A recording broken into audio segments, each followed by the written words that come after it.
পাকিস্তানকে চাপে রাখতে এবার আরো বড় পদক্ষেপ। অপারেশন সিঁদুর এখনো শেষ হয়নি বলে আগেই একাধিকবার জানিয়েছেন প্রধানমন্ত্রী নরেন্দ্র মোদী, প্রতিরক্ষা মন্ত্রী রাজনাথ সিং।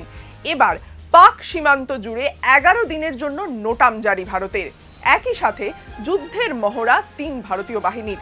30শে অক্টোবর থেকে 10ই নভেম্বর পর্যন্ত রাজস্থান, গুজরাট সংলগ্ন আরব সাগরে একটি বড় মাপের সামরিক মহড়া পরিচালনা করবে ভারত। সেখানে একই সঙ্গে অংশগ্রহণ করবে স্থলসেনা, বায়ুসেনা এবং নৌবাহিনী। করাচি সংলগ্ন আন্তর্জাতিক সীমান্ত বরাবর বিস্তীর্ণ অঞ্চলে চলবে এই মহড়া। এই মহড়ার জন্য পাকিস্তান সীমান্ত বরাবর আকাশ সীমায় নোটিস টু এয়ারমেন বা নোটাম জারি করেছে ভারত।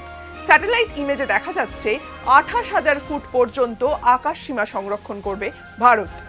প্রতিরক্ষা মন্ত্রকের বিবৃতি অনুসারে এই মহড়ায় সাদার্ন কমান্ড সক্রিয়ভাবে অংশগ্রহণ করবে।